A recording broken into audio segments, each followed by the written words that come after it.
Hello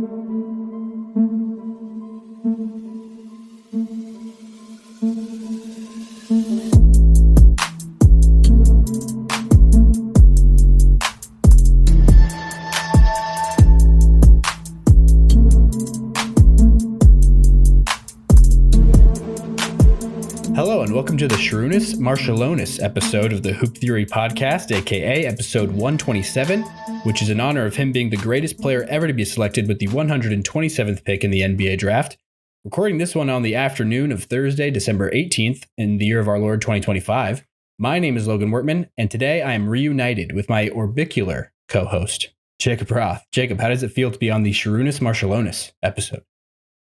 Two things. Orbicular feels like a fat joke, even if it's not. That's hilarious. And then that guy sounds like a pretend made-up character that loves mushrooms.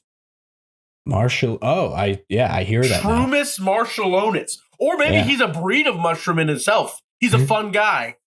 Sorry, that was the worst joke ever. I had heard of this guy before, didn't know much about him. Apparently, so he played back in the 90s. He's from Lithuania. He is the most Lithuanian name of all time. But he apparently was credited with bringing the Eurostep for the very first time to the NBA. Oh. So even though people like talk about Ginobili as the guy who like popularized it, apparently this guy was like the predecessor of Ginobili, even who like didn't make it popular, but he brought it to the NBA. He just for the wasn't first good time. enough to get the love. Yeah. Like someone else probably attempted a finger roll, but then Iceman did it. And they're like, wait, that guy's good. What is that guy doing? Exactly. That's a good comparison. No disrespect to Šarunas Marčiūlionis. I think I've already said his name three different ways. That one was pretty close. But yeah, if you're not that like you have to be. What level do you think it is to be able to be deemed a pioneer of something? You have to be pretty solid. Mm-hmm. You have to be like a fringe all-star guy. Yeah, and he had really 1 year that you could argue he was a fringe all-star. He got second in Sixth Man of the Year that year, scoring 19 points a game. The Eurostep from humble beginnings. Yeah. Just six-man legends. Granted, Manu being a six-man is like saying, like Michael Jordan also would have won Sixth Man of the Year. He was just like a Ferrari in a spot wwhere usually Honda Civics are racing. But yeah, honestly, there was no reason for a lot of those seasons for him to come up. He just did it for no reason. But it's awesome. It's that he's the definition of a glue guy. Mm-hmm. Granted, he played like a starter. Nothing about it was, except he was not there when the opening tip-off started. Yeah, maybe he had like crippling anxiety and he was scared of the tip-off. Not like as like a coward, but he was just like, I just hate how I feel. And then Pop was like, you know what? Let's have you come off the bench. Yeah. You'll play the same as a starter, but you just come off the bench. Yeah, give it a little extra spark right when you check in, when everybody's kind of hitting their first wall. But yeah, Šarunas Marčiūlionis, really good year in 92 for the Golden State Warriors is where he was at that point. Mushrooms in San Francisco. Checks out. Is that a hot spot for mushrooms? I think that's a hot spot for, you mean like the drug? Coast. Okay. Yeah. I just thought you meant the plant, but yeah. No, I was making a joke about shrooms. Oh, gotcha. Granted, Portland and Seattle, I think, got that kind of more locked down. Mm-hmm. I think. I have no idea. I would guess. And then, but I would assume that Northern California into Similar those vibe. areas gonna have a lot of the same recreational activities. That's that makes sense. I just thought maybe I know a couple people that are like mushroom nerds. You know, they're like bug guys. You know, that type of vibe, but about mushrooms. That's crazy. Yeah, I know like a little bit about mushrooms, but it's only the cooking ones. I don't know anything about like any of the other mushrooms. Whether it like, I would not go into a forest and be like, I could survive on mushrooms alone because I don't know what I'm doing. I just feel like, oh, that's a button. That's a portobello. Weird vegetarian people use those as steaks for some reason. Mm. But they do give a nice earthy flavor if you are making something with mushrooms. It's a nice, full, robust kind of, it gives you some texture too, even when you cook it down. Anyway, that's my mushroom knowledge. I like how before we hit record, I said, I'm going to keep it focused this time. And then Šarunas Marčiūlionis messed with my brain. But I've got a lot of learning to do because I am, Husker football's over. Shout out Nebraska basketball. Absolutely cooking. So we're not qualifying for a bowl game? I have no idea. Nebraska football did qualify for a bowl game. Oh, they did? Okay. But I got my joy was crushed. Yeah. Just the way the season ended. And volleyball too. That was it's a bad day to not know how to block it's a bad day to forget, to not block to your fullest potential. Texas A&M came to play. It sucks for those seniors. Well, it sucks for everybody. But it's kind of like that, Goliath's right there. And there's a bunch of teams that are capable of swinging a sling with a rock. Mm-hmm. Let's hope Goliath has a really good helmet on, and he just forgot to put on his helmet that day. Nebraska being Goliath. I think Louisville could have done it too. Louisville, Texas A&M went to 5. I honestly wish we would have played Louisville instead, even though they were the air quote better team, because that's Danny Bestpoop Kelly's old coach. Yeah. Or she coached that team. I feel like there would have been no get up and go lag, latency as there was against the Aggies of Texas A&M, which we also shouldn't need get up and go for. Anyway, it doesn't matter. Well. Great season. I mean, still, it feels weird to throw out disappointing when you lost one game, but they were they were fun to watch all year, great all year. Sucks the way that year ended, but it did. Nebraska football's played in the Las Vegas Bowl, and it's going to get creamed by Utah. It's their coach's last game of 25. It's essentially like Tom Osborne telling the guys, hey guys, this is my last bowl game. We're going to get rolled. We're going to get toasted. Especially because a bunch of guys aren't playing. We lost 38% of our offense in Emmett Johnson. It's whatever. My Patriots are good, but my NBA world, I don't know what's going on all that much. I've seen a couple of major headlines, just still paying attention to sports world, but good thing that my good old buddy, old pal, Logan, knows what's going on in the world of the NBA. And that's what this next chunk of time in the year of our Lord 2025 is for. Yeah. Is to inform me about what's going on. And if anybody else is like, oh, college football's over, time to look at the NBA again, this can be used for them as well. I'm vicariously the audience in this one. No, that's a good introduction here for what's going to be going on here for, I don't know how many episodes this will take, but I mean, it just kind of will be somebody for me to talk to for the people who've been following the last few episodes where I'm talking to a wall. It's nice pretty much the Christmas update for those people that don't pay attention to the NBA till Christmas, which I usually am not, but this year I just am, coincidentally. And so it'll all line up and And the Celtics, they're looking pretty good. A lot better than a lot of people were expecting, to be honest. Not I. Well, kind of not I. They're way better than I thought they would be. But Before we get into anything, though, I'd like to first say thank you for listening. Please be sure to hit us up on Patreon or buy me a coffee if you would like to support Hoop Theory. That's patreon.com/Hoop Theory and buymeacoffee.com/Hoop Theory. All of our links can also be found in the description of both the show and the episode, wherever you're watching or listening to this. We'd also greatly appreciate it if you would rate the show, leave a like or a comment. Of course, be sure to subscribe and follow the feed. And lastly, we would also love it if you sent something into our mailbag for us to read and react to, basketball related or otherwise. You can send those over to hooptheory.mailbag@gmail.com.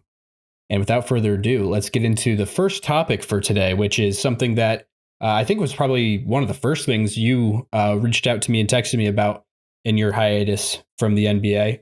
And that was Chris Paul, the whole situation, the whole kerfuffle with him and the Clippers organization. You know, he's the best player in franchise history.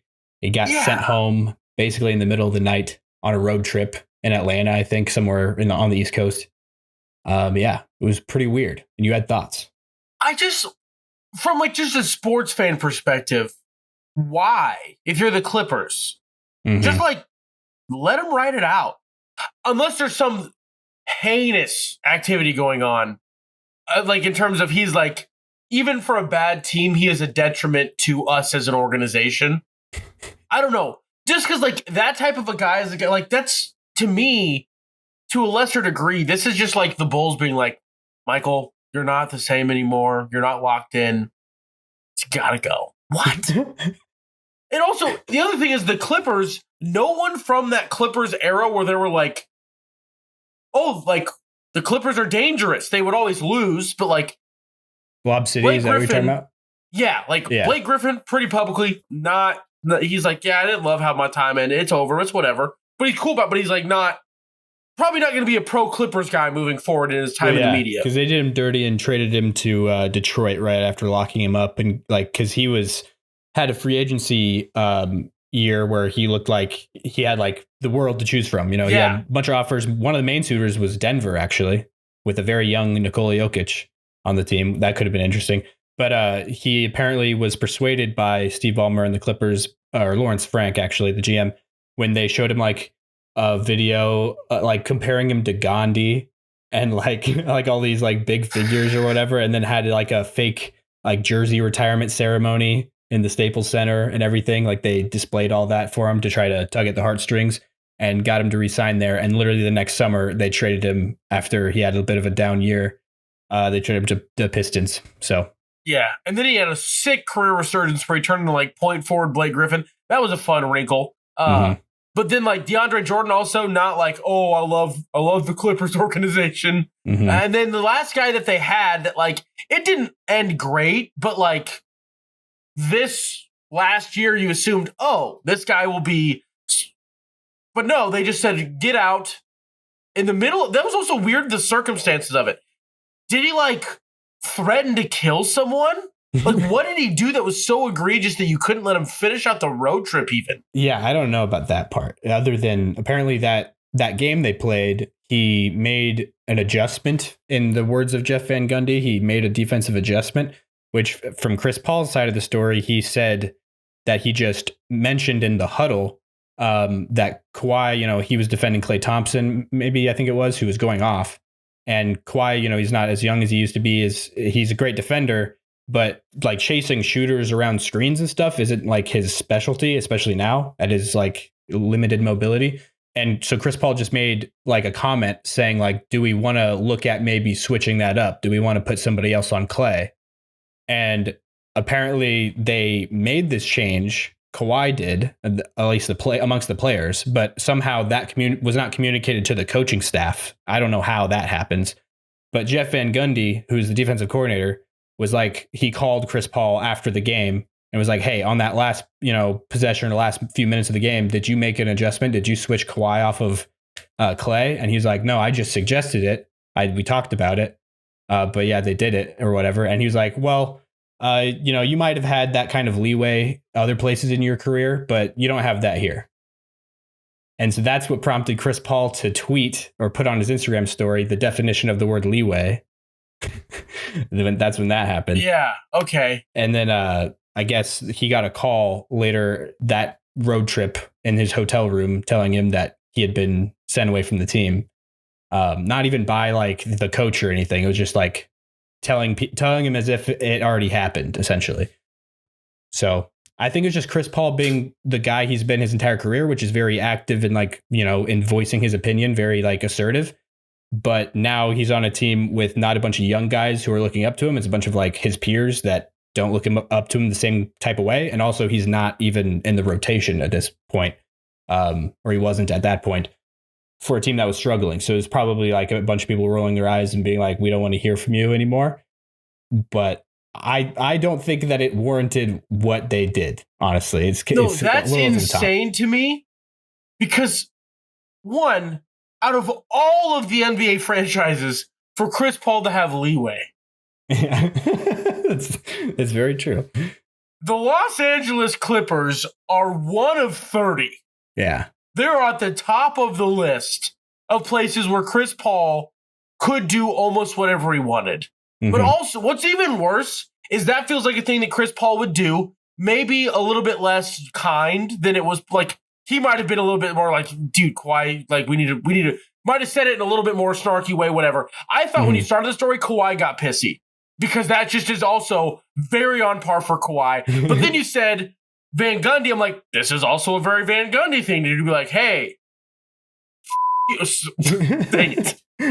Hey, guy, this is my boat. Stop touching the steering wheel. This is my defense. That's also a very Van Gundy thing to do. He'd probably do that to LeBron. He would do that to everyone. Like, he would look Jokic, who is deemed now, thank goodness, by everyone from what I've gathered, as the basketball genius. Everyone knows that he knows ball better than anybody in the NBA currently. He would look him in the eyes and say, hey, man, you play, I'll make these decisions. That's a Van Gundy thing to do. That is even more. If I'm a Clippers fan, I quit. Find someone else. I love the Kings. I love the Suns. Someone else. That's a better one. Yeah. Kings is a tough one, but I guess it would be hard to stomach. But I'm just like, no, be like, I am locked in for the Vegas team before it happens. I'm an early adopter. Mm-hmm. Just find someone else, because you're already the second fiddle in LA, which you have to deal with. Mm-hmm. And then also, your team hates you. And they're stupid people. No, because like, it's just so bizarre to me that like teams are not understanding the value of having a media guy that is I'm not going to shut up about you. I will never speak ill of you ever. Mm-hmm. Like, they don't understand the value of that, I don't think, yet. Yeah, because they only have the opposite. Yeah, no, well, they're going to have the opposite for the next forever. And fun fact, odds are Chris Paul's not going anywhere.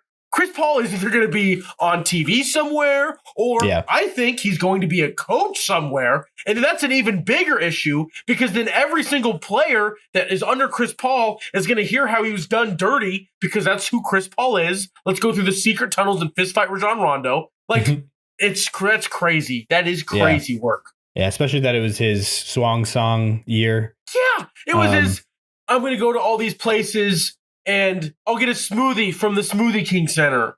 And I'll get I don't know if they would have given him part of the floor in TD Garden. Like, he would have gotten a lot of like that after All-Star break, when these things always go crazy. Mm-hmm. He would have been given a lot of flowers, deservedly so. Mm-hmm. Actually, the Smoothie King Center, they might have not, because of where they are. Never mind. I didn't think about that. Like him leaving the New Orleans thing. And I don't think it's really sour. Malicious, but I just think that like, it's just so stupid to me. Like, do you not have a brain? Yeah, it's crazy move, and I think it was also a genius move by Chris Paul afterwards to screenshot and put out the FaceTime. The FaceTime with the boys, DJ and Blake Griffin. Yeah. Genius. Mm-hmm. Even if it wasn't a malicious PR move, and it's just like we're all just laughing about that dumpster fire over there. Still just awesome. Yeah. Because it gets all the fans on their side for sure. That they're like, everyone's like, well, any worry we had that Chris Paul was just an asshole is over, because these are the Clippers that we love. Yeah, this current team is not. Yeah, what else do Clippers fans like 35, or we'll say 40 beyond? You don't remember like the brief stint of other guys you had back in the day when they weren't even in LA. Mm-hmm. It's just Lob City. That's like all that is there. Lob City and that weird 8 seed team that everyone was terrified of. Those are like the only two things that they have. Of like, anyway, that's crazy. And everybody's gone. Ivica Zubac is the only one that's still here that was from that era. That 8 seed. Yeah, he's the only one. We have like a bunch of the 6 men of the year. How's he doing? Oh, maybe we should keep it to the big headlines this episode. Yeah. And the next episode, like, do the West, so I can ask about my guys, and then do the East. Maybe that's a better way to do it. To answer Zubac, though, he started off slow, but he's been picking it up a lot more recently. Zid the wall, baby. Yeah. I think he's kind of a metronome for like, or barometer for how well James Harden is playing in a way. Like, it started off the season, James Harden was not playing very well, but as Harden's been picking it up, I think you just see Zubac picking up as well, because of how like tightly those guys are tied in the 2-man game. They kind of just play off each other quite a bit. So anyways, though, we will send it to a quick break here first before we get into the next topic. We will see you on the other side. All right, welcome back. We are now going to touch on some of the bigger storylines from this season. One of them being the Giannis trade. That has not actually happened, but just ideas for it, because he's been out. The Bucks have been struggling with him out for the first 10 games. I think that he was on the bench. They didn't win a single one of them. So it's been rough, even though they've had one feel good story of Ryan Rollins coming out of nowhere, being an impact player for them. Their starting point guard, just popping off out of the shadows. Kind of had a little bit of a Linsanity moment, to be honest, right when he first started popping off. It's slowed down a little bit, but he's still like been their starting point guard. And especially while Giannis has been out, he's been like their go-to scorer which has been kind of crazy. And then Miles Turner being probably the other guy at the top of the pecking order there. But so people have been thinking that, Giannis needs to be moved to a market where he can, make something of this season and this next few years in his early 30s before he starts to go downhill out of his prime. So yeah, if you got COVID and have just woken up from a coma, nothing's changed with Giannis. That's true. They started off the year. I thought they were going to be pretty good, and then things just fell apart. Because this has been Giannis, maybe not the past 5 years, because my daughter's 4, going to be 5. So that means it's been 5 years since they won the title. So if you went into a coma 4 years ago, Giannis' situation's identical to what it was. You say 4 or 40? I thought I heard 40 there. 4. Yeah. Okay. The number after 3. Yeah, they are the 11 spot right now. They're behind the Bulls. 11-16 is their record. Granted, the East does feel. I did like a quick look-ski at the standings. Mm-hmm. It's very bunchy because, the Celtics, I believe, are only the inverse of that. They're not. That's it's 4 games this early in the season, but it's not like there's this giant gap between 12 and 4 or 3. Yeah, it's so in the East at least. The Raptors are the inverse of that at the 3 seed, 16-11. Bucks are 11-16. So yeah, I guess if they go on a bit of a winning streak, it just doesn't feel like that's coming anytime soon with Giannis being out with a calf strain. They're playing that pretty safe with all of the Achilles injuries that have crept up the past year or so in the NBA. Which is very interesting. It feels like it is a something. It's not a nothing. I don't know what's changed about the NBA, whether it's speed or shoes or what, but it does feel like that's a thing. It's the NFL equivalent of the concussion. They've got to figure out something because it very clearly feels like more than just a weird fluke. When you have this many guys dealing with calves that then lead into Achilles. Yeah, for sure. I'd say most people would probably offer up the idea of shortening the season as a solution. I think there's avoid the NFL season almost altogether. Yeah, probably something good to be had there. I just don't think that it's going to be the season should start now because that's when people start watching it anyway. Yeah, that's true.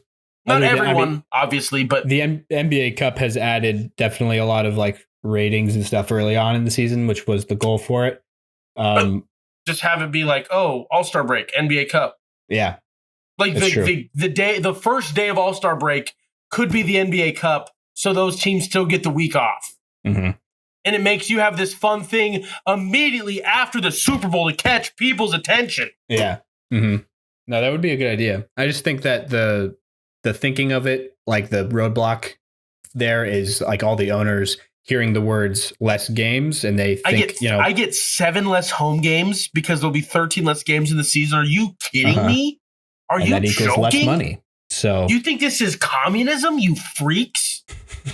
No, we're worried about the well-being of your players and the longevity of their careers in the NBA, especially when it's not respectfully to the shroom marshdoms of the league.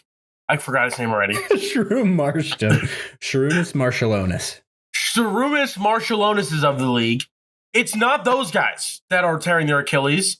It is the Tyrese Halliburtons, the Jason Tatums, the people that are the Giannis is dealing with a calf at the moment. The Kevin Durant a couple years ago. Fun fact, these are names that are Mount Rushmores on a lot of their franchises. They are major pillars of your association going down.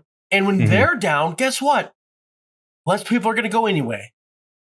Because I fully intended on trying to go to a Celtics game this year.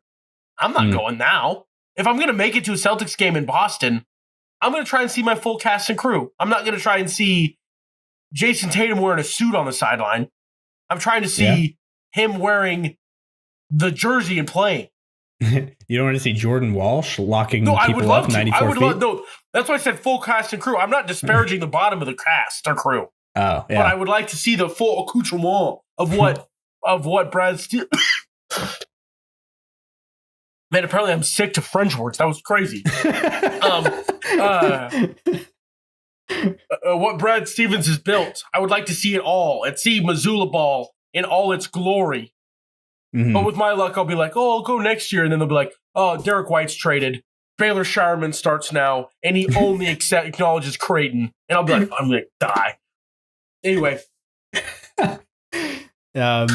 Yeah, so I guess I don't even remember how we got off on this. Achilles are bad. Giannis, his calf is hurt. Everyone's being careful. NBA should figure that out. Yeah. And so Giannis has some suitors around the league, but I think that it's not like a very ripe market at the moment compared to like how good of a player Giannis is. I think some of it is there's a lot of teams out there that are like the Thunder are just this unchaseable thing that like even if we do push all our pieces in the middle and get Giannis, it's still not enough for us to compete with the Thunder. And so then they're like, that move just isn't worth it then. Like it might be better just to wait this Thunder thing out. But then it's like, when is this Thunder thing ending? When is the window going to close? There's no there's sight such of that. There's a small enough team that have guys that are maybe young enough. Because essentially the timer on the Thunder now, which is, if you're an opposing team fan, sorry, plug your ears. It's when does Sam Presti mess up? When does he make some sort of salary cap oopsie and they lose a piece that matters? But fun fact, it's Sam Presti. I don't think he's messed up in the entirety of us paying attention to the NBA. Mm-hmm. So it's a problem. And he's got so much margin for error now. If he does lose a piece that matters, there's like 4 more of them exactly, equivalent to that it will be waiting. And no, it's a crazy thing to see this level of what's going to feel like domination by a team for, I think, a while. I mean, God forbid injuries. You don't want any of those. But like, they're going to know this is going to, I think that the Thunder will turn into a Patriots-esque level dynasty of like, oh, they could, yeah. This is going to be like, buckle in. This is the next decade. Because they're all that young. They're all that young. How old Giannis is now, Shea will be that old in like a decade. That's not quite correct, but it's not as far off maybe as I like think. half a decade, 5 years probably. Yeah. Giannis is, I think, 31 or 32. I always forget Giannis is younger than I think he is. And Shea is like 26, right? Yeah. Mm-hmm. Yeah. But it's just like that core is getting so young and they all seem to be all in on the same thing. People, they're at a current clip of for every 25 games they play, they lose 1. That is a 96% win percentage. Technically, the cup doesn't count as a loss. Oh, is that true? I believe. The semifinal doesn't? Or maybe is it just a championship game? I thought that, I thought it was the top 2. The last 3 games. No, they're 24 but maybe it is just a championship game. Yeah, they lost Maybe it is just a championship game. Mm-hmm. Which I still think, I don't know why that's the case. I just feel like they should just treat it as a regular season game, to be honest. But yeah, everything about that thing is stupid. Except for it's like getting eyes on the TV. Yeah. But yeah, no, for sure.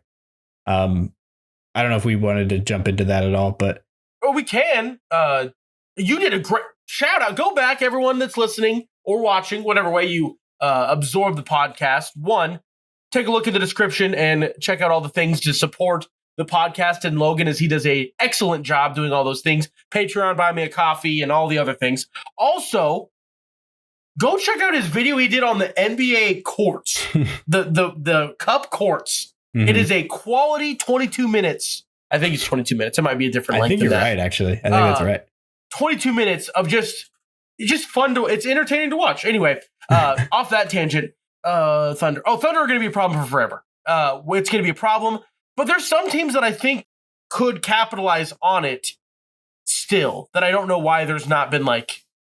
They're good. They're like insanely good. But I don't know if we want to say they're like unbeatable. As we saw with the Spurs beating them. Yeah.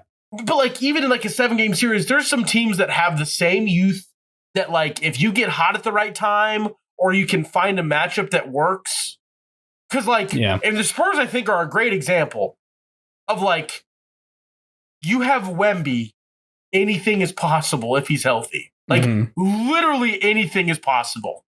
And then the Nuggets, the team that took them to 7 games last year, got better. Yeah. So, like, there's a lot of, like, yeah, Jokic is another thing. Anything is possible when you have those guys. if only the Nuggets could trade for Giannis. I don't know if that's possible, but Not without gutting what makes anything possible. Like, not without losing. Murray would probably have to be in it. And as much as Murray's inconsistency pisses me off, and I'm a well-renowned, well-documented Murray hater. Mm-hmm. Or not hater is the wrong word, but like, let's pump the brakes on Murray as a concept. A skeptic. That's the ticket. Him being gone would not be great, I don't think. If you're getting Giannis in return. If you're getting a different type of player in return, totally different. But you're getting Giannis in return. Yeah, so the teams that have been talked about a lot for Giannis, we can finally get to that.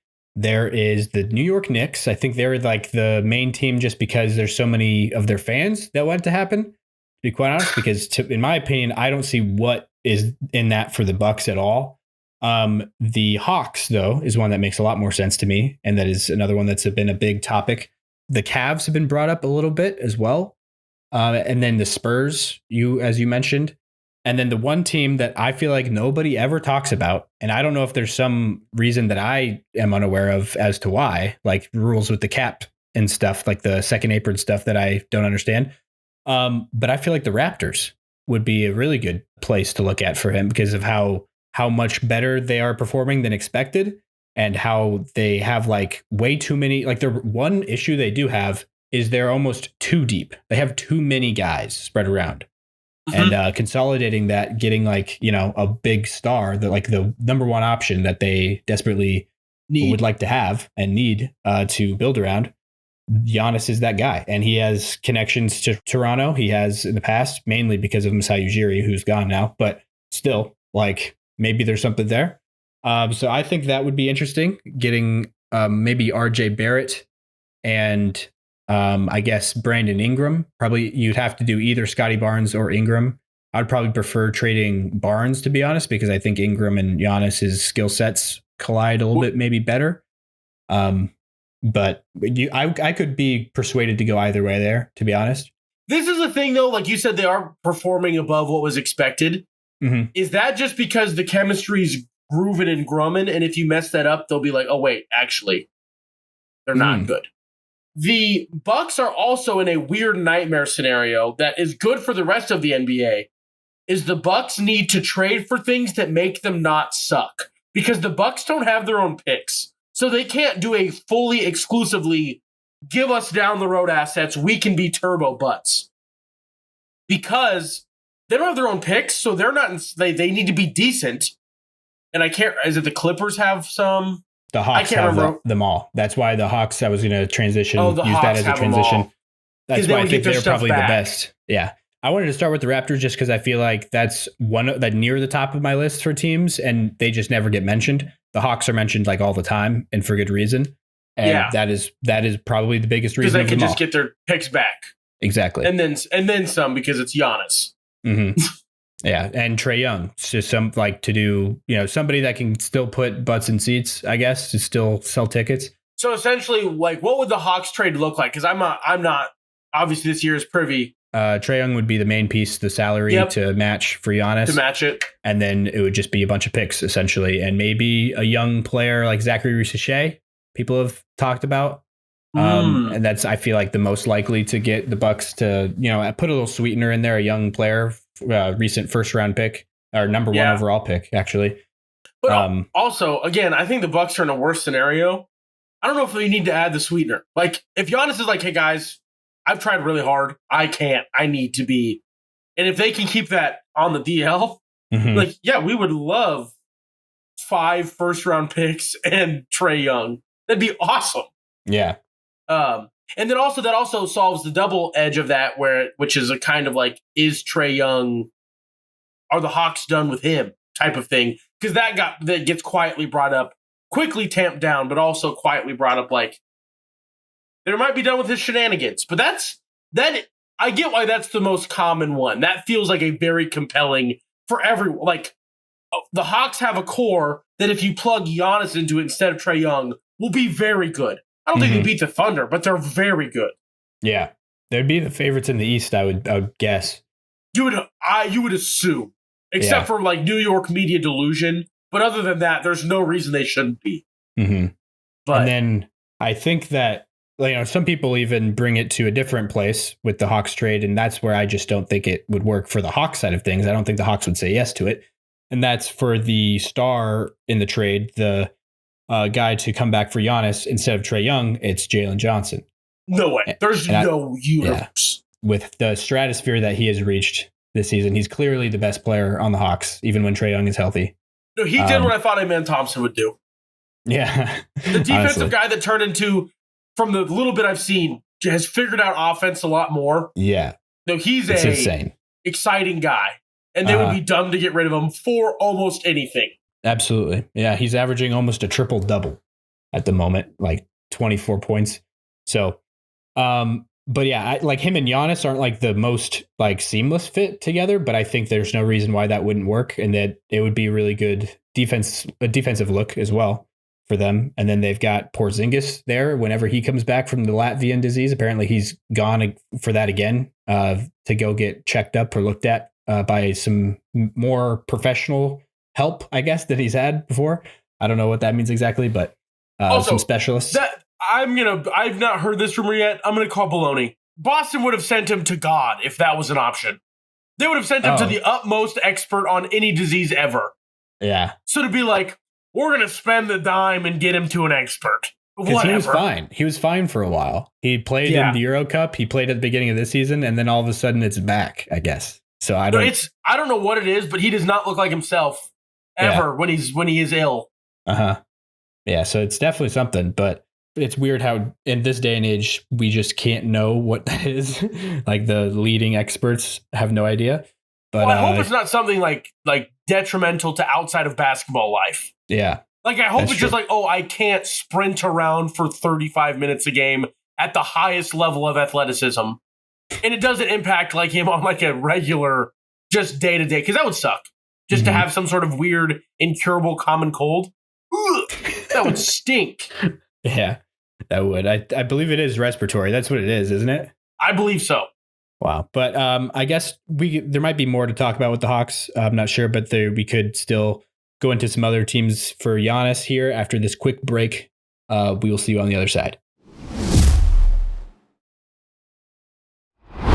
All right, welcome back. Finishing off the Giannis trade discussions, the second one that we have given so far. The first one was the Raptors. This one is the Hawks. And I think that the Jalen Johnson version of this deal, I think just gets hung up on immediately because at this point, I think Jalen Johnson's trade stock, as crazy as it seems, is higher than Giannis Antetokounmpo's, just with the age that he's at. That does feel like a crazy sentence, but yeah. That's just the way reality seems to be at this moment, especially when you factor in those picks going out as well to the Bucks. That definitely puts it over the top. And so I think Trae Young would be the piece to get moved there. And then the Spurs is a team that I feel like they're the most equipped to move like quite a bit and still be like set up for like being able to take on the Thunder essentially. Giannis and Wemby, kind of like I just said with the Jalen Johnson pairing. I don't think Giannis and Wemby is the most seamless fit either, but it would on defense. It's just like a nightmare scenario for everyone else. No, they will be regularly like, let's get in this rock fight and stay in the 90s. Like there will be, it'll be crazy to see. That would be insane, insane if they both buy in defensively, which they would. That'd be insane. Yeah. Oh my goodness. The salary coming back would probably have to be De'Aaron Fox in that one, but they are so set up to have, the guards of the future are right there. Stephon Castle having a breakout. Stephon Castle. Yeah, even though he was rookie of the year last year, still like having a breakout again. And then Dylan Harper is also looking really good coming in off the bench. And whenever he comes in, he just completely changes the tempo and pace of the game. And then Devin Vassell having like a career year as well. Like everybody on the Spurs is just clicking, high octane. Everything's going well. So I think that trading Fox and then one of those guys and maybe some picks, like I think that gets a Giannis deal done, to be quite honest. And then you've got a great team they're waiting to be able to take on guys like the Thunder. And really, that's all you need at that point. If you can be competitive against the Thunder, you will probably be better than most teams in the NBA. Yeah. I think that one makes some sense. That one I also don't like, though, from the standpoint of the bird's eye view of the league, like just making the West even better. It seems like not the move, but I don't know if the GMs are going to be making decisions with that in mind. The NBA, once they add the 2 new teams, need to just go to the NFL's way and just shuffle up intentionally with what things are, and then go from there. Especially and break the East-West thing and make it like the ABC and the NBC. We can't do that probably, but ABA, the American NBA. Basketball Conference, throw back to the ABA and the National Basketball Conference, which is what the NFL is the National Football Conference, which was the NFL, and the AFL is the AFC. It's the same thing.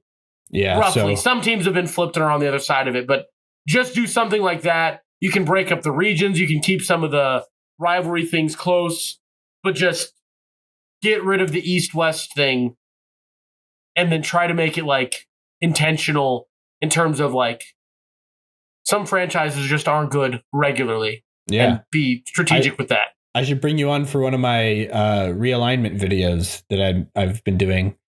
The biggest video on our TikTok that has gone the most viral was one of those. And I'm recently revisiting that, playing with some more ideas, responding to comments off of that video. So that would be another angle to look at it from, is making it NBA, ABA conferences. Just nuking it. Just get rid of East-West and just nuke it. Just start over. That'd be a fun exercise. Probably should feature you on it. But since you birthed the idea from me. Also, I mean, there were some comments also suggesting that. So I do want to give the credit to those guys. I don't think I'm in a niche like, how do you fix this? Just do it the way that every other league does it. That's honestly true. Well, I guess MLB and NFL, because NHL but hockey is East-West. But. Yeah, East-West.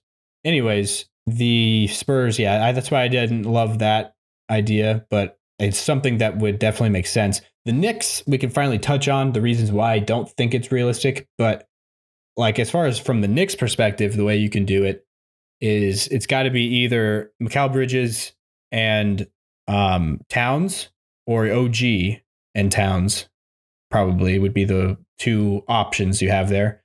Yeah. In exchanging for Giannis. And then the thing is, from the Bucks point of view, I just don't think it's going to happen, because there's going to be better returns out there for Giannis. Yeah. Because what are they going to do with Towns and Bridges, or Towns and OG? That doesn't feel like. The other teams in the NBA are hoping the only team they're bidding against is the Knicks. Because they'll be like, we don't even have to give our best offer and we will still win. Mm-hmm. Because the Knicks also don't have any picks, because they traded them all from Mikal Bridges. So for the Villanova boys. Yeah, exactly. Since already been broken up promptly. Mm-hmm. Yeah, very, very promptly.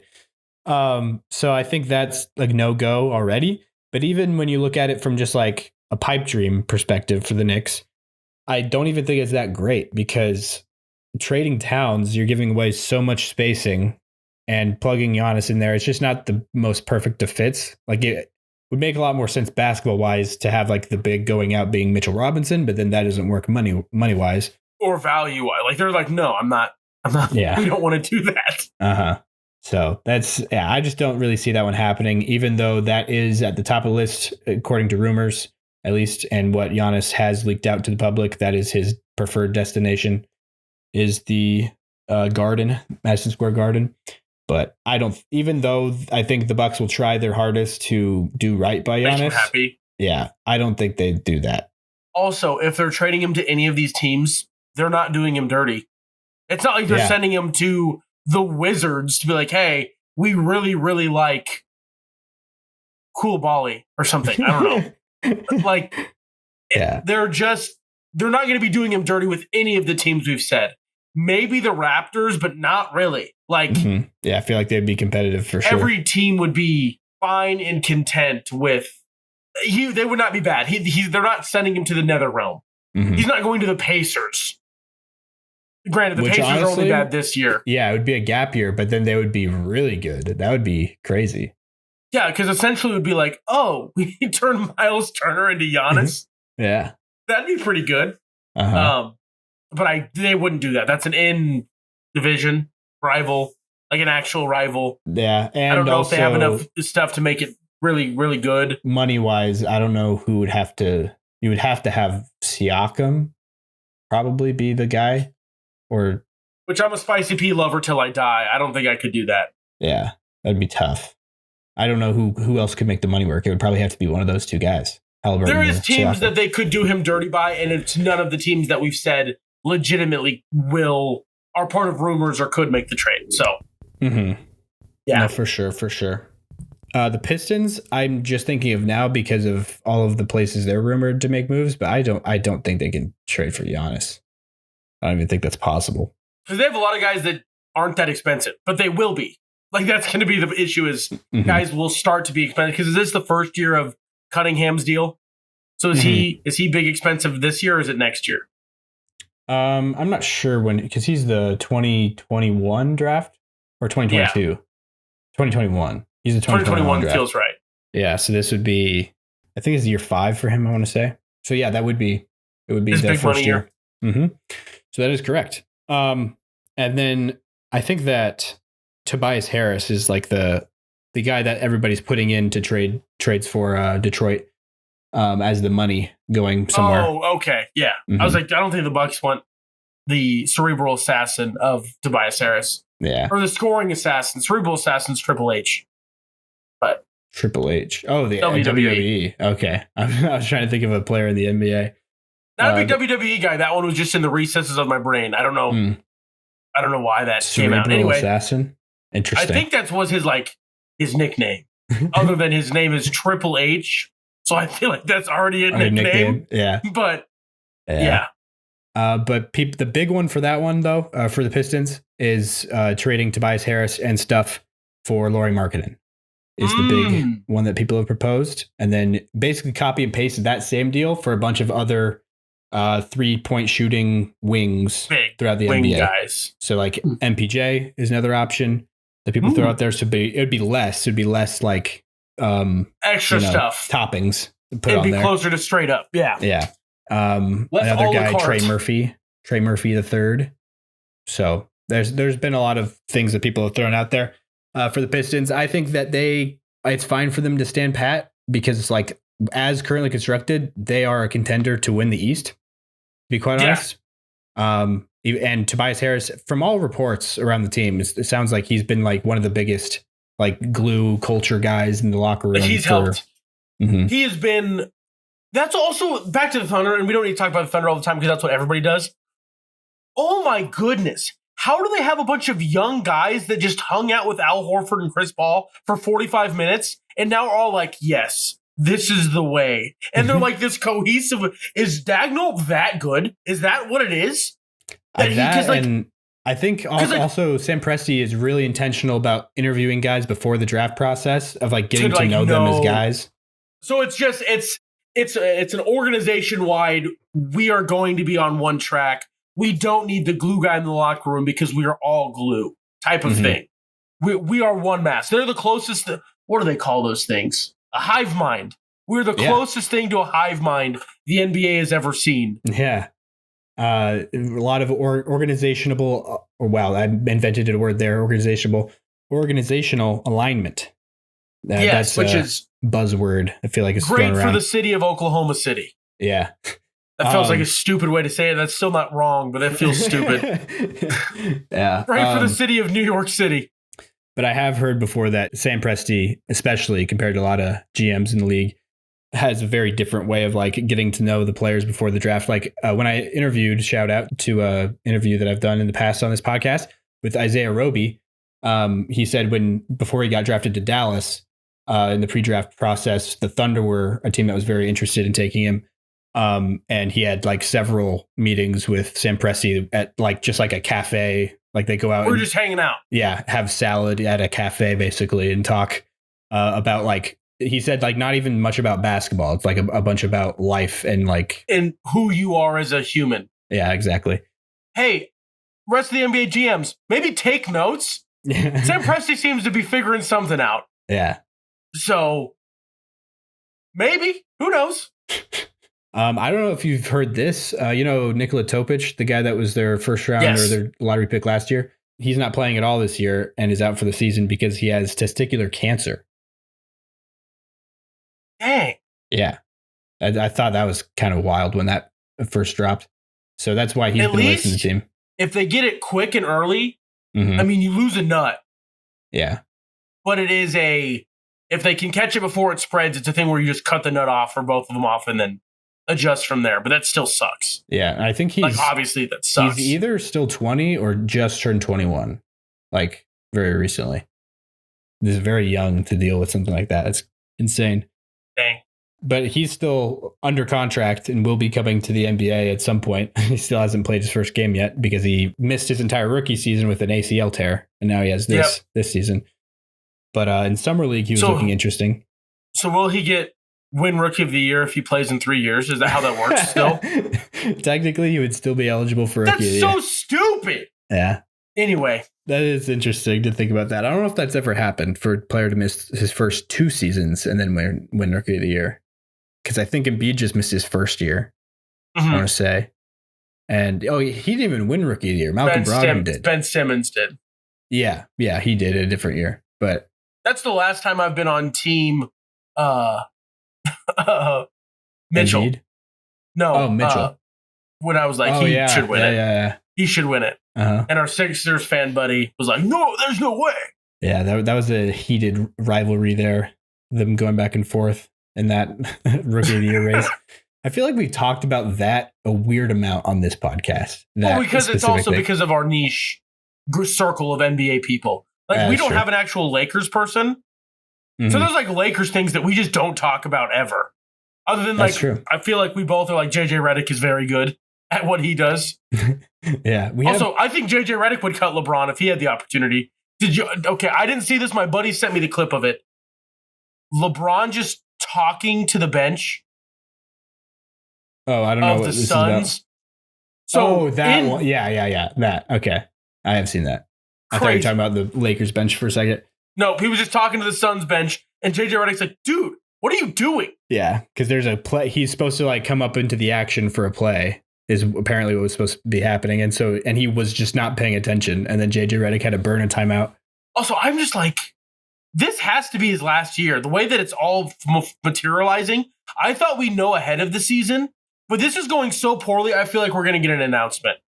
It has to be. It's just crazy to me how much Dillon Brooks has got under that guy's skin. Like how much he's bothered him. Lance Stevenson walked so Dillon Brooks could sprint. Yeah. It is crazy how much anything he does just sets him off. Mm-hmm.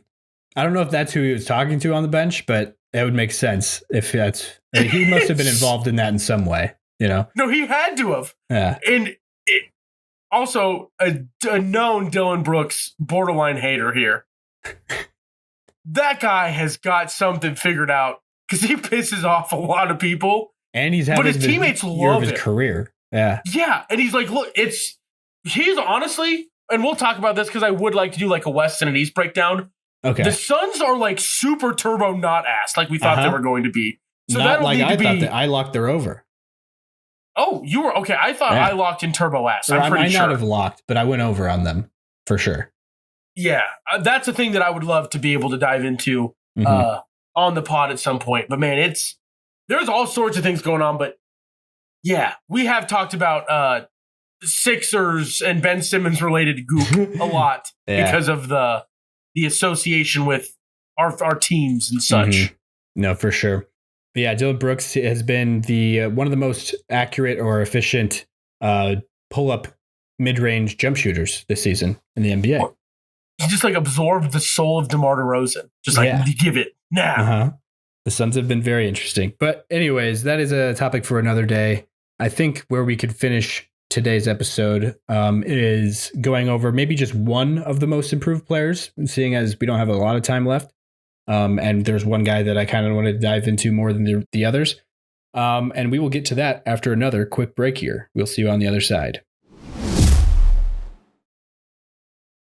All right, welcome back. We are going to finish off today's episode looking at the star jump from one particular player, even though there's been several star leaps going on this year that I feel like we could touch on and might save them for later. But this first one is somebody who has had a pretty wild story. I brought him up on the podcast quite a few times. He's one of my favorite guys around the league, and that is Deni Avdija with the Trailblazers. I don't know if you've tapped in at all to what he's been doing this season, but he's averaging 26 points, 7 rebounds, and 6 assists a game as just like the lead facilitator and ball handler on the Blazers. And so that's a jump from last year, which was his breakout year already before, which was 17, 7, and 4. So he's increased by 9 points a game and 2 assists a game. Yeah.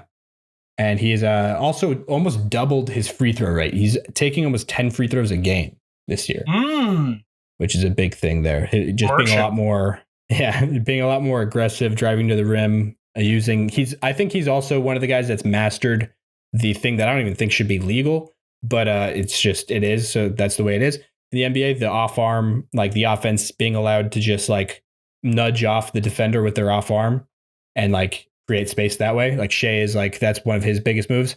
Deni is like the most violent user of that. Like he does it in the most like just bruising type of way possible. Like he inflicts punishment as he's getting the free throw, as opposed to it being the other way around. Yeah, he makes people just bounce off of him, and then the whistle gets blown, he gets free throws.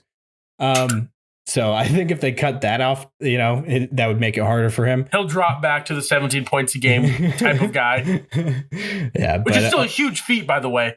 To be like, oh, in the best basketball league on the planet, I'm getting around 20. Like, that's crazy. Yeah, that's crazy. And he's all of a sudden he could shoot now. He's been making game winners. He's so clutch. Like it's so crazy seeing like, I was thinking about this the other day when I was watching one of their games, seeing the pans over to like Damian Lillard on the sidelines.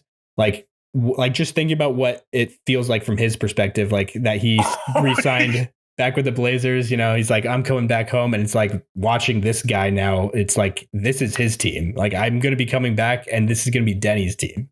It's kind of crazy. I'm just like there. I mean, obviously he'll be a huge part of it, but like when the shot needs to be made, the play will not be drawn up for me, which is going to be so weird. I didn't even think about that. Also, the other thing is how much has been put on him this year because of them lacking like anybody that can play guard, because all of them are getting hurt. Like all the guys on the sideline, it looks like they have like such a good guard rotation, but they just haven't this year because none of them have been healthy. Like they have Drew Holiday sitting over there on the bench, Damian Lillard, Scoot Henderson, even like Blake Wesley, who is somebody that's not all that great, but he was playing earlier in the season and then got hurt. Then Shaedon Sharpe, he's back now, but he was out for a pretty big stretch there. And so for a while their backcourt was literally Sidy Cissoko and Caleb Love. Like UNC Arizona Caleb Love? Yep. And then Sidy Cissoko, who the Spurs just dropped last year as like a rookie or second year player. Wow. Shout out though to Caleb Love. That was a generational run in like 2021 by him and Armando Bacot. Yeah. They're like the 8 seed. Cook it. Cook it. Granted, it's UNC, so it'll happen, but yeah. Yeah. It feels more recent than 2021. Well, Armando Bacot was a 40-year-old man playing college basketball somehow. I think he played like 8 years of college basketball. He was not 40, but like he felt like he was there forever. And he didn't leave like Caleb Love did. He jumped ship to Arizona, I believe. I'm almost positive it was Arizona. Yeah. And did not look the same as that magical freshman year or sophomore year, whatever it was. So maybe it wasn't 2021. Maybe it was more recent than that. But I don't feel like it was further back than you think. Yeah. But anyway. But so Deni Avdija, his contract, I know we've talked about this in the past. This was like 2 years ago almost, or the beginning of last season. His contract is I think I had a take back then. I made a clip of this recently that was going to be the best contract in the league. Is that Deni Avdija contract? And that is more than like proven to be true. Like it's even crazier than I thought. So Portland has the worst contract in the NBA and the best at the same time. Yeah. Whether you want to take the Drew Holiday side or the Damian Lillard side, they have either the best or the worst contract. Well, Dame's is I don't know what it's like. Dames 9 or 10 million, anymore. Isn't it? Dame's got purchased. Yeah, Never exactly. mind. So Drew Holiday, they have the worst contract in the NBA and the best, all on one payroll. Shout out to them. He's making $14.4 million this year, and it's going to drop all the way down to $11.9 in 2028, which is only 6.4% of the salary cap. And he's going to be your best player almost without a doubt. Yep. So on any other team, he would be making 25% at least of the salary cap. He's making 6. That's just an insane bargain deal. And I'd like to just go through the timeline of how we arrived here. So he came into the league. He was the 9th pick. He had some high hopes for some people. He was kind of divisive amongst the draft community. Some optimists were giving him like Luka comparisons. That's the way people looked at him, as because he's a big white wing that could, pass and stuff, and had like a step back, it looked like. But, there was question marks there on how well he would be able to defend, and then also shoot, how well he was going to be able to translate a jump shot. And then in his rookie season, he came out of the gates being very, very lackluster in terms of his shot quality and efficiency. He struggled in terms of percentages. And pretty early on, it felt like everybody just kind of declared him as a bust in terms of being a star. Like that was out of the equation for him at that point. And then he kind of faded out into the shadows for a lot of people. And it wasn't until midway through year 2, maybe even into year 3 for a lot of people, until people were noticing him as this in the background, coming off the bench role guy that was just cutting people's heads off and hustling and just doing all the dirty work, becoming a completely different player than what he was scouted as. Yeah.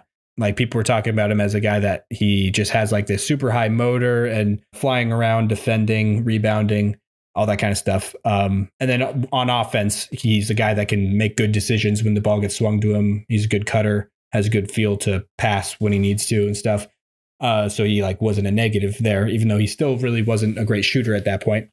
And so he had 2 years of that. Year 2 and year 3 were him kind of finding a role as a bench player, as a role player, doing the dirty work. And then his 4th season, Beal is gone at this point. Washington trades off of Bradley Beal. And so they go full tank in rebuild mode. And he's given a ton of opportunity, a bunch of on-ball reps, and has this breakout season, which is he's had 3 now at this point, but this is his first one, where he averaged 15 points, 7 rebounds, and 4 assists, and really good efficiency, 60% true shooting, as opposed to the 3 years combined before that. He was 8, 6, and 2 on only 53% true shooting percentage. And instead of the Wizards, who are a rebuilding team, looking at that breakout year and thinking, oh, wow, this guy was under our noses this whole time. This is a guy that we can build around. This is a guy that can be our future cornerstone, or at least one of the building blocks for our future. Yeah, one of the pieces. Yeah, instead of thinking that, they were let's capitalize on this breakout year that he's having, or that he just had, and capitalize on that and just sell off of him, sell high, essentially, which in theory sounds like not a terrible idea. It's just you're making a bet on him that this is probably where he's peaking. Good. Yeah. That his future is probably still going to be a role player, which I don't think is unforgivable, because there's still probably a lot of people that thought that at the time. But if you're going to do that, I feel like you just should get a better return than the one they got. You should try to be get Craig, we're really high on this guy. And then I guess we can part with him maybe, and try to get a lot out of it. Because he was still so young. That was only year 4 for him, and he came in as a 20-year-old into the draft. He was only 23 that season, that breakout year. And so they traded him for a washed up Malcolm Brogdon. And then at the 14th pick in that year's draft, which turned out to be Bub Carrington, who is still not really totally panned out yet, but it's, this is only his 2nd year. And then they got the 1st round pick in 2029. So this has not happened yet, but it's the 2nd most favorable. It's a swap situation, but a complicated one. It's the 2nd most favorable pick between the teams of Boston, Milwaukee, and Portland. So whoever has the middle pick of those 3 teams, Boston, Milwaukee, and Portland, in 2029, the Wizards get that pick. And so that's the whole platter that they got for Deni Avdija, who is the best player on a team that is going to be, in the play-in race in the most competitive conference in the league. So I think that's a pretty, not a great look for Wizards fans for sure. That's another fan group that needs to revolt. Yeah. Them and the Clippers need to get together as the red, white, and blue teams of the coast and start fires in buildings and really commit to this. We hate our owners. While I'm on this, Rockies fans also do the same thing in the MLB. Start fires in Denver, Colorado, because your team does not, the owners of your team does not value you as a fan. They know you'll show up anyway because you're a loyal, good fan, and they'll abuse the crap out of that. No, someone else owns the Rockies. I think someone else owns the Rockies. I think because I'm pretty sure the Cronkies own the Avalanche, but I think you're right that they own the Avalanche and the Mammoth. Oh, and the Mammoth, yep. For lacrosse. That's also an electric league. If someone's looking for something to kill time. Yeah. If we have another world pandemic, go into the PFL, the professional, or PLF. No, PLL. Whatever it is. Do you have any opinions on Pat Spencer as a lacrosse player? No. I've heard apparently. So I've been interested in this to ask an actual lacrosse person about it. Because I've only heard it from NBA people. I would not say I'm an actual lacrosse person. Yeah, I would not say I'm that deep. I just enjoy it. But apparently he had arguably the greatest lacrosse collegiate career in history, the history of the sport. Pat Spencer did. And then he, for his COVID year of eligibility, transferred to Northwestern and played basketball. And now he plays for the Warriors and is like playing big minutes and having big moments. And it's pretty crazy that he's like a 4-year lacrosse player considered to be like the GOAT, at least of college lacrosse, which for all intents and purposes is just the GOAT of lacrosse. Because there's some sports like volleyball, Olympian volleyball, I guess, but like lacrosse, college is kind of the top of the mountain. There is the pro league, but it's not the same quite yet. Anyway. You think lacrosse, there's probably like other countries that have had better, is it bigger other places than the U.S.? Maybe. I don't know. I've always understood it as a rich, private-esque league. Oh, sport, yeah. In the U.S. Like Ivy League, it's a big deal. Big Ten, it's a bigger deal in some Big Ten schools, like the Northwesterns of the world. Mm-hmm. So. Yeah, it makes sense. Sorry, I think my dog unplugged my microphone for a split second. Oh, it's all good. But you still hear me the same way? Yeah, I can hear you. It sounds the same. Okay, good. And we're also getting towards the end, so worst case, it's just a grumbly intro. Or outro, right? Outro, yeah. Sounds good. But that was basically my whole thing on Deni Avdija. Just wanted to kind of chronicle his journey to get to this point where he has like this descending contract. But he's the guy he is the guy on an NBA team that is not terrible in the NBA, which is just crazy. That's crazy. Yeah. It's like if Trae Young was on a descending contract, he was going to be making $6 million. Mm-hmm. It'd be, 6% of your cap? 4% of your cap? Well, yeah, that's nuts. Nuts. Yeah. But that will be it for today's episode. Check back later where we'll go through, we'll have a West episode probably, and then an East episode breaking down all of the happenings of the league so far. But yeah, thank you for listening. Appreciate it. Stay happy, stay healthy. We will talk to you guys next episode. Peace.